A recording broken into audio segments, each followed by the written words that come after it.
எல்லாருக்கும் வணக்கம். இந்த வீடியோல பிப்ரவரி 21, 2026 அன்னைக்கு பிசினஸ் நியூஸ் பேப்பர்ஸ்ல வந்த முக்கியமான பொருளாதாரம் மற்றும் முதலீடு சார்ந்த செய்திகளோட ஒரு சம்மரி தான் நம்ம பார்க்க போறோம். இன்னைக்கு சாட்டர்டே மார்க்கெட் லீவு. ஆனா இந்தியாவோட கிஃப்ட் நிப்டி 320 பாயிண்ட் கிட்ட அப்பாகி ட்ரேட் ஆயிட்டு இருக்கு. சோ இந்த அளவுக்கான ஒரு பாசிட்டிவ் மூமெண்டத்துக்கான காரணம் என்ன அப்படின்னு பார்த்தோம்னா, நேத்து அமெரிக்கால நடந்த ஒரு பெரிய டெவலப்மெண்ட் தான். ட்ரம்ப் போன வருஷம் ஏப்ரல்ல இருந்து எல்லா நாடுகள் மேலயும் கண்ணாபின்னான்னு டாரிஃப் அனௌன்ஸ் பண்ணிட்டு இருந்தாரு.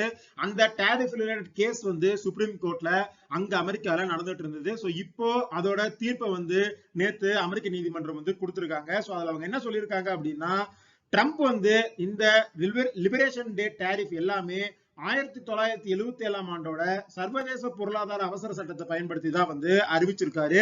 அந்த சட்டத்தோட பேரு IEEPA. ஆனா அமெரிக்காவோட நாடாளுமன்றத்தோட ஒப்புதல் இல்லாம அவரு தன்னிச்சையா முடிவெடுத்து இந்த டாரிஃப் எல்லாத்தையும் அனௌன்ஸ் பண்ணிருக்காரு அப்படின்னு சொல்லி 9 பேர் கொண்ட உச்சநீதிமன்ற அமர்வுல 6-3 அப்படின்னு சொல்லி ஃபேவரபிளா இந்த டாரிஃப் எல்லாமே செல்லாது அப்படிங்கிற மாதிரி அனௌன்ஸ் பண்ணிருக்காங்க. சோ இது நேத்து மார்க்கெட்ல அமெரிக்கன் மார்க்கெட்ல ஒரு பாசிட்டிவ் ரியாக்ஷன் கொடுத்திருந்தது. ஏன்னா எல்லா பொருட்களோட விலை குறையும், டாரிஃப் குறையும் அப்படிங்கிற ஒரு நம்பிக்கையில. சோ இதுல இன்னொரு பெரிய கொஸ்டின் என்ன அப்படின்னா, இப்ப வரைக்கும் இந்த இறக்குமதி பண்ற நிறுவனங்கள் கிட்ட இருந்து அமெரிக்க அரசு சுமார் $133 பில்லியன் பணத்தை கலெக்ட் பண்ணிருக்காங்க. இந்த பணத்தை இந்த டாக்ஸ் இன்வாலிட் அப்படின்னு ஆயிடுச்சுன்னா அவங்க ரீஃபண்ட் பண்ணணும்.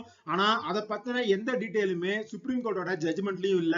நேத்து ட்ரம்ப் கிட்ட செய்தியாளர்கள் கேட்கும் போது அவருமே அதை பத்தி எந்த ஒரு அப்டேட்டுமே கொடுக்கல. ஆனா அமெரிக்கால இருந்து வர ரிப்போர்ட்ஸ் என்ன சொல்லுது அப்படின்னா, கம்பெனிஸ் ஆல்ரெடி இந்த ரீஃபண்டை கேட்டு அவங்களோட ஃபார்ம்ஸை ஃபில் பண்ணிட்டு இருக்காங்க அப்படிங்கிற மாதிரி சொல்லியிருக்காங்க. சோ இதோட டைரக்ஷன் எப்படி போகுது அப்படிங்கிறத நாம பொறுத்திருந்து தான் பார்க்கணும்.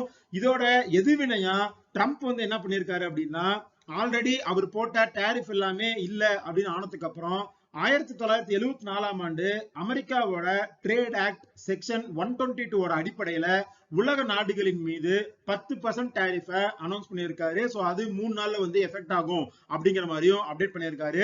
இந்த அமெரிக்க ட்ரேட் ஆக்ட் செக்ஷன் 122 என்ன சொல்லுது அப்படின்னா, அமெரிக்காவோட ஒரு பிரசிடென்ட் எல்லா நாடுகள் மேலையும் ஒரு 150 நாளைக்கு ஒரு குறிப்பிட்ட பர்சன்ட் டாரிஃபை விதிக்கலாம். அதுக்கான பவர் அந்த பிரசிடென்ட் இருக்கு அப்படிங்கிற மாதிரி சொல்லியிருக்காங்க.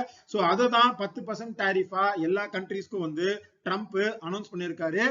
இது அடுத்தடுத்த நாட்கள்ல எப்படி டெவலப் ஆகும் அப்படிங்கறத நம்ம பொறுத்திருந்து தான் பார்க்கணும். ஆனா இப்போதைக்கு உலக நாடுகள் எல்லாத்துக்குமே இது ஒரு சின்ன ரிலீஃபா பார்க்கப்படுது. ஏன்னா எல்லாருக்குமே 15%, 20% அந்த மாதிரி எல்லாம் போட்டுட்டு இருந்தாரு டாரிஃப. இப்போ அது எல்லாமே குறைஞ்சு 10% அடிஷனல் டாரிஃப் அப்படிங்கிற மாதிரி அனௌன்ஸ் பண்ணிருக்காங்க. சோ இதனாலதான் அமெரிக்காலையும் ஷேர் மார்க்கெட் நேத்து பாசிட்டிவா க்ளோஸ் ஆச்சு. இந்தியாலையும் மண்டே மார்க்கெட் பாசிட்டிவா ஓபன் ஆகிறதுக்கு வாய்ப்பு பிரகாசமா இருக்கு. ஏன்னா கிஃப்ட் நிப்டியே 300 பாயிண்ட்க்கு மேல அப்பா இருக்கு. ஆனா இது மண்டே காலையில எப்படி இருக்கு அப்படிங்கறத நம்ம பொறுத்திருந்து தான் பார்க்கணும். ஆனா அனலிஸ்ட் எல்லாருமே இன்னொன்னு என்ன சொல்றாங்க அப்படின்னா, இந்த டாரிஃப் ரிவர்சல் அப்படிங்கிறது ஒரு பாசிட்டிவான விஷயம் அப்படின்னாலுமே திரும்ப இந்த டாரிஃப் செக்மெண்ட்குள்ள இது ஒரு அன்சர்டனிட்டியை கொண்டு வந்திருக்கு. சோ ஓவராலா ட்ரேட் ஃப்ரண்ட்ல திரும்ப ஒரு அன்சர்டனிட்டி உலக நாடுகள் மத்தியில உதயமாயிருக்கு அப்படிங்கிற மாதிரி சொல்லியிருக்காங்க. ஆல்ரெடி ஈரானுக்கும் அமெரிக்காக்குமான அந்த நியூக்ளியர் டீல் நடக்காம இருக்கிற அந்த டிசிஷன் அப்படிங்கிறது பொலிட்டிக்கலா ஒரு அன்சர்டனிட்டியை கிரியேட் பண்ணிருக்கு. ஆல்ரெடி ஒரு பொலிட்டிக்கல் அன்சர்டனிட்டியோட இப்ப இந்த ட்ரேட் அன்சர்டனிட்டியும் சேர்ந்து இருக்கிறதுனால சேஃப் அசெட்டான கோல்ட் அண்ட் சில்வர் இது ரெண்டுமே நல்லாவே பெர்ஃபார்ம் பண்ணிருக்கு. இன்டர்நேஷனல் மார்க்கெட்ல திரும்ப கோல்டு $5,100 per ounce அப்படிங்கிற ரேஞ்சுக்கு போயிடுச்சு. ஒரே நாள்ல 2.5% கிட்ட இன்டர்நேஷனல் மார்க்கெட்ல கோல்டு அப்பா இருக்கு இந்த டாரிஃப் நியூஸ்னால. இந்தியாலையுமே டொமஸ்டிக் மார்க்கெட்ல 22 கேரட் கோல்டு கிராமுக்கு $260 இன்க்ரீஸ் ஆகி 14,680 அப்படிங்கிற லெவல்ல ட்ரேட் ஆயிட்டு இருக்கு. அடுத்து இந்த டாரிஃப் அனௌன்ஸ் பண்ணால இந்தியா ஸ்பெசிபிக்கா என்ன நடக்க போகுது அப்படின்னு பார்த்தோம்னா, எல்லா நாடுகளுக்கும் 10% டாரிஃப் அப்படிங்கிறதுனால இந்தியாவுக்குமே இனிமே 10% டாரிஃப் தான் அப்ளை ஆகும். அதே சமயத்துல ட்ரம்ப் இந்த அனௌன்ஸ்மெண்டோட சேர்த்து என்ன சொல்லியிருக்காரு அப்படின்னா, இந்தியாவுக்கும் யுஎஸ்க்குமான அந்த ட்ரேட் டீல் எந்த மாற்றமும் ஏற்படல. நியூ டெல்லி இப்பவுமே எங்களுக்கு டாரிஃப் பே பண்ணுவாங்க அப்படிங்கிற மாதிரி சொல்லியிருக்காரு. சோ இந்த சைடு இந்த 18% 10% குறைஞ்சிருக்கு அப்படிங்கிற மாதிரி நம்ம புரிஞ்சுக்கலாம். ஆனா இந்த ஆல்ரெடி விதிச்சிருந்த 40% 50% டேரிஃப்னால நாம அமெரிக்கா கிட்ட இருந்து நிறைய பொருட்களை இறக்குமதி பண்ண போறோம் அப்படிங்கிற மாதிரி எல்லாம் வந்து ஒத்துட்டு இருக்கோம். சோ அது எல்லாத்துலயுமே திரும்ப டிஸ்கஷன் நடக்குமா அப்படிங்கறத நாம பொறுத்திருந்து தான் பார்க்கணும். அடுத்து இன்டர்நேஷனல் மார்க்கெட்டை தாண்டி இந்தியால என்ன டெவலப்மெண்ட் இருக்கு அப்படின்னு பார்த்தோம்னா ஐசிஐசிஐ பேங்க் வந்து ஆர்பிஐ ரேட் கட் என்ன பண்ண போறாங்க அப்படிங்கிற மாதிரி வந்து ரிப்போர்ட் கொடுத்திருக்காங்க. அதுல அவங்க என்ன சொல்லியிருக்காங்க அப்படின்னா இந்த 2026 ஃபுல்லாவே ஆர்பிஐ ரேட் கட் பண்ண மாட்டாங்க அப்படிங்கிற மாதிரி வந்து சொல்லியிருக்காங்க. சோ ரேட்டை வந்து அப்படியே ஒரே லெவல்ல வந்து ஹோல்ட் பண்ணி இந்த இயர் ஃபுல்லா வந்து கண்டினியூ பண்ணுவாங்க அப்படிங்கிற மாதிரி அந்த ரிப்போர்ட்ல வந்து அப்டேட் பண்ணியிருக்காங்க. அடுத்து இன்னொரு பெரிய டெவலப்மெண்ட் ரூபாவை பொறுத்து வந்து நடந்திருக்கு. அது என்ன அப்படின்னா பிரேசிலோட பிரைம் மினிஸ்டரான லூலாடா சில்வா வந்து ஒரு அப்டேட் கொடுத்திருக்காரு. அவர் என்ன சொல்லியிருக்காரு அப்படின்னா பிரிக்ஸ் கண்ட்ரீஸ்லாம் சேர்ந்து எங்களுக்குன்னு ஒரு கரன்சி உருவாக்குற மாதிரியான ஒரு ப்ரொபோசலே வந்து உருவாகல அப்படிங்கிற மாதிரி வந்து சொல்லியிருக்காரு. ஒரு 2 வருஷத்துக்கு முன்னாடி டாலருக்கு எகெயின்ஸ்டா பிரிக்ஸ் வந்து அவங்களுக்குள்ள ட்ரேட் பண்ணிக்கிறதுக்கு ஒரு கரன்சி உருவாக்க போறாங்க அப்படிங்கிற மாதிரிலாம் வந்து ரிப்போர்ட்ஸ் வந்திருந்தது. இது வந்து டீடாலரைசேஷன் அப்படிங்கிற மாதிரி வந்து கிளைம் பண்ணியிருந்தாங்க. ஆனா இப்போ அது சம்பந்தமா எந்த அப்டேட்டுமே நடக்கல. அந்த மாதிரி ஒரு கரன்சி வரப்போகிறது இல்ல அப்படிங்கிற மாதிரி அனௌன்ஸ்மெண்ட் வந்தது டாலருக்கு திரும்ப ஒரு பாசிட்டிவ் விஷயமா இருக்கு. அது மட்டும் இல்லாம நாம நேத்து வீடியோலயே பார்த்த மாதிரி ஃபெட்டோட இந்த ரீசன்ட் மீட்டிங்ல இன்ட்ரெஸ்ட் ரேட்டை ஹைக் பண்ணலாமா அப்படிங்கிற மாதிரி வந்து டிஸ்கஷன்ஸ் போயிட்டு இருக்கு. சோ இன்ட்ரெஸ்ட் ரேட்டை ஹைக் பண்ணாங்க அப்படின்னா டாலர் வந்து கெயின் ஆகிறதுக்கான சான்ஸ் வந்து அதிகமா இருக்கு. போன வருஷம் ஃபுல்லாவே டாலர் ஃபால்லே தான் இருந்தது. One of the worst year for dollar அப்படின்னு சொல்லி 2025 சொல்லலாம். ஆனா இப்ப திரும்ப ஜியோபொலிட்டிக்கலாவும் சரி எக்கனாமிக்கலாவும் சரி டாலருக்கு ஒரு ஃபேவரபிளான சிச்சுவேஷன் வந்து கிரியேட் ஆயிருக்கு. சோ டாலர் வந்து கம்பேக் கொடுக்குமா அப்படிங்கிற மாதிரி வந்து அனலிஸ்ட் எல்லாருமே பேச ஆரம்பிச்சிருக்காங்க. ஆனா இதுல இந்தியாவோட ருப்பி தான் வந்து ஹெவியா வந்து பாதிக்கப்பட போகுது. ஏன்னா ஆல்ரெடி 2025ல டாலர் கீழே விழுந்துட்டே இருந்தாலும் அதுக்கும் ஈக்குவலா ரூபா வந்து கீழே விழுந்துட்டே இருந்தது. 90 ரூபாயை கடந்து ஒரு பாயிண்ட்ல 92.5 வரைக்கும் போச்சு. அங்கிருந்து கொஞ்சம் வந்து ரிகவரி ஆயிருக்கு. ஆனா ஃப்ரைடே க்ளோசிங்ல வந்து 31 பைசா வந்து கீழே விழுந்து 91 ரூபாய் கிட்ட வந்து ரூபாய் இருக்கு. சோ டாலர் வந்து இன்டர்நேஷனல் மார்க்கெட்ல ஸ்ட்ரென்த் ஆக ஆரம்பிச்சது 2026ல அப்படின்னா அது ரூபாவோட ஃபால வந்து இன்னும் ப்ரொபல் பண்றதுக்கான வாய்ப்பு வந்து இருக்கு. அது மட்டும் இல்லாம நம்ம முன்னாடியே பார்த்த மாதிரி அந்த ட்ரேட் டீல்ல வந்து நாம $500 பில்லியன் ஒர்த் ஆஃப் குட்ஸை வந்து அமெரிக்கா இருந்து வாங்குறோம்னு சொல்லியிருக்கோம். ஸோ அதெல்லாம் பண்ணும்போது அது இன்னமும் வந்து இந்த ரூபா மேல பிரஷர் போறதுக்கான வாய்ப்பு அப்படிங்கிறது அதிகமா இருக்கு. அடுத்து டிசம்பர் 2025ல ஆர்பிஐ ஓபன் மார்க்கெட்ல ரூபாவை ஸ்டெபிலைஸ் பண்றதுக்கு மட்டுமே $10 பில்லியன் கிட்ட சேல் பண்ணியிருக்காங்க அப்படிங்கிற மாதிரி வந்து சொல்லியிருக்காங்க. அதோட இந்த டைம்ல இந்தியாவுக்கு ஒரு பாசிட்டிவ் நியூஸ் என்ன அப்படின்னு பார்த்தோம்னா இந்தியாவோட ஃபாரெக்ஸ் ரிசர்வ் அப்படிங்கிறது $8.6 பில்லியன் உயர்ந்து $725.7 பில்லியன் வந்து இருக்கு. சோ இது ஒண்ணுதான் வந்து இந்தியாவுக்கு ஒரு பாசிட்டிவ் விஷயமா இருக்கு. ஃபாரெக்ஸ் ரிசர்வ் வந்து கொஞ்சம் இன்க்ரீஸ் ஆயிருக்கு. ஆனா ரூபா மேல பிரஷர் வந்து இன்க்ரீஸ் ஆச்சு அப்படின்னா ரூபா கீழே விழ ஓவராலாவே அது எக்கானமியை ஹெவியா வந்து பாதிக்கும். அது கோல்டோட பிரைஸை டொமஸ்டிக்காவும் இன்க்ரீஸ் பண்றதுக்கான வாய்ப்பு வந்து அதிகமா இருக்கு.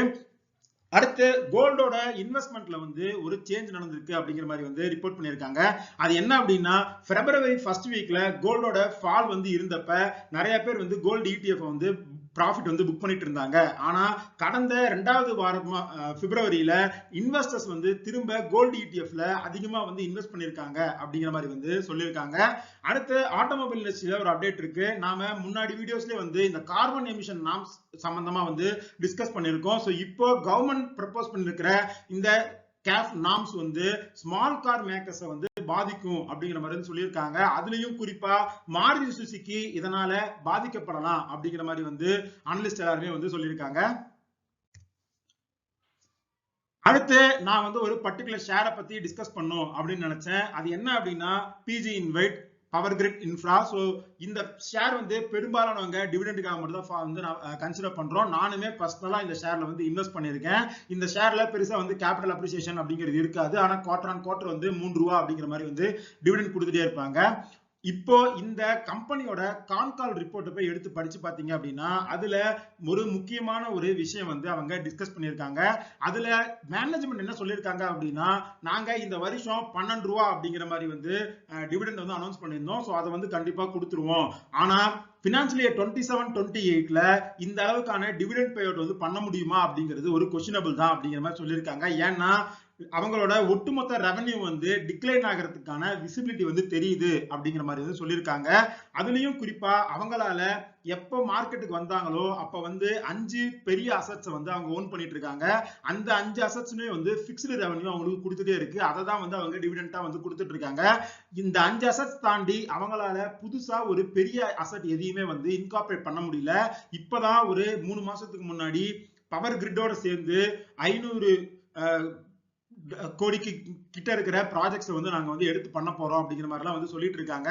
ஆனா ஓவராலா ஒரு பெரிய ஒரு அசட்டை வந்து வாங்கி அதை வந்து மானிட்டைஸ் பண்றதுக்கான விஷயங்கள் வந்து அவங்களால பண்ண முடியல. சோ அதை பண்ண முடியாத பட்சத்துல டிவிடெண்ட் வந்து குறையறதுக்கான வாய்ப்பு அப்படிங்கிறது அதிகமா இருக்கு அப்படிங்கறதா இந்த டிஸ்கஷன்ல இருந்து நமக்கு புரிய வர ஒரு விஷயம். சோ நான் வந்து பர்சனலா முன்னாடியே சொன்ன மாதிரி இந்த ஸ்டாக்ல வந்து இன்வெஸ்ட் பண்ணிருக்கேன்.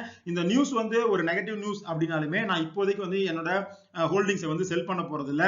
ஆனா அக்குமுலேஷன் ஃபேஸை வந்து கொஞ்சம் ஸ்லோ டவுன் பண்ண போறேன்.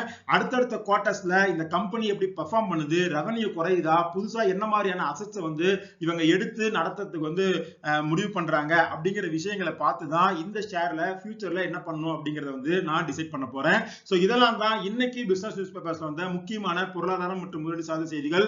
இந்த வீடியோல நம்ம டிஸ்கஸ் பண்ண எல்லா விஷயங்களுமே வந்து ஒரு இன்ஃபர்மேட்டிவ் பர்பஸ்க்கு தான்.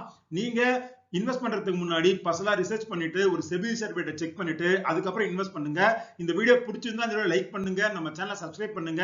இதே மாதிரி இன்னொரு வீடியோ உங்களை மீட் பண்றேன். அது வரைக்கும் நன்றி, வணக்கம்.